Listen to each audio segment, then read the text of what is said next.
It's Thursday, June 21st. Welcome to Pastor Bob Daily. We've been speaking for 4 days now about 5 serious flaws of the modern church. And today I want to talk about number 4. And that is no encouragement to use personal spiritual gifts. Now, we talked a little bit about the spectator sport yesterday that the church has become, but I want to zero in a little more on specific interpersonal relationships. You know, in the church today, we have very limited opportunity to use our spiritual gifts with each other. And it's the very thing that the body of Christ is built on.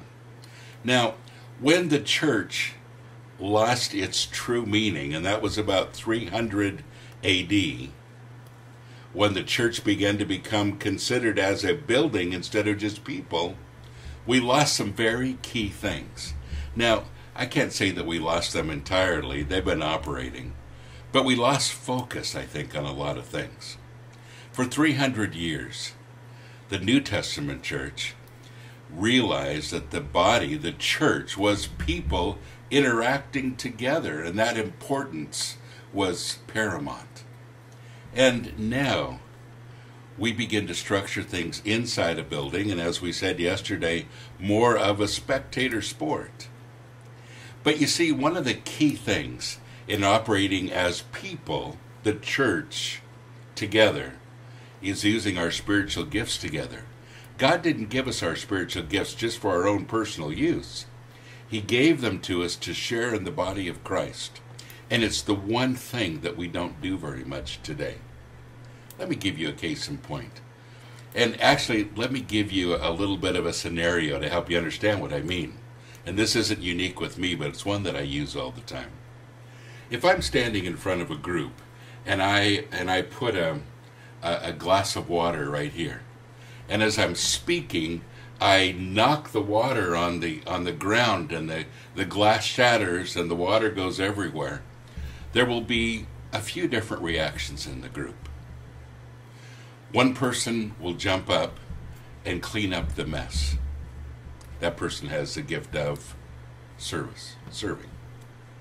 One person will get up and say, okay, now we need to plan this.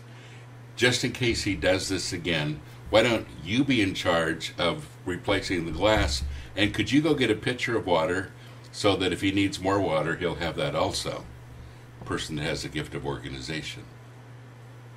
Somebody will come up to me, put their arm around me, and encourage me and say, Pastor Bob, you know, I've done that same thing myself before. Don't feel so bad. Gift of encouragement. Somebody will come up and say, Pastor Bob, I realize you broke the glass. Can I buy you a new one? The gift of giving.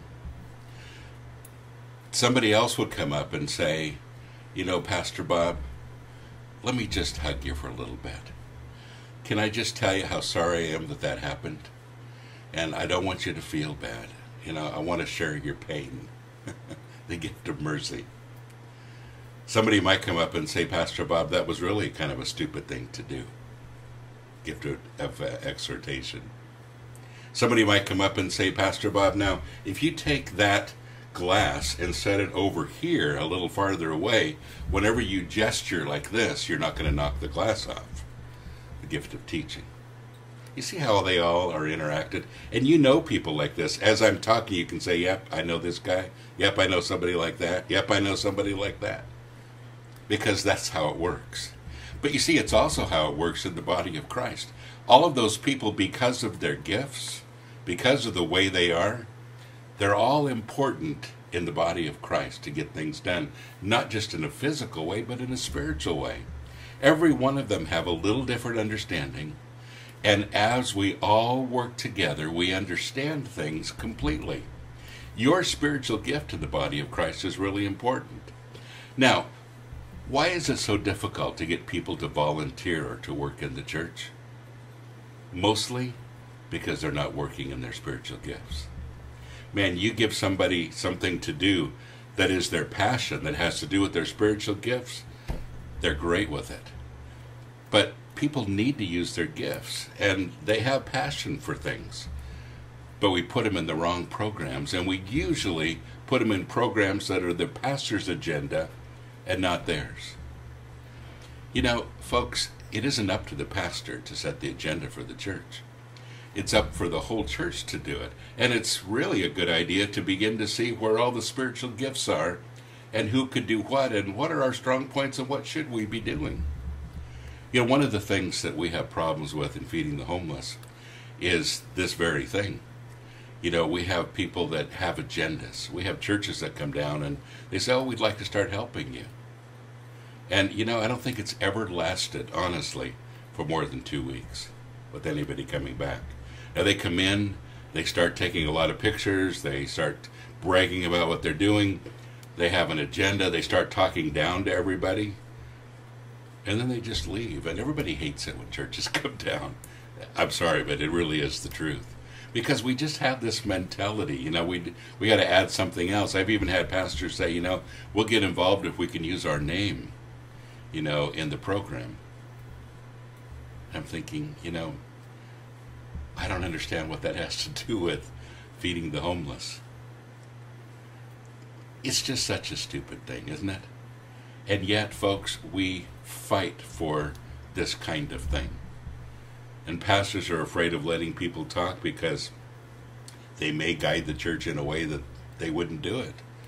And in many cases, that would be a good thing. Now, I'm not saying to go behind your pastor and start doing things, but why don't you encourage him that you have a spiritual gift that you'd like to use? And begin to use it. Begin to see ways that you can do it.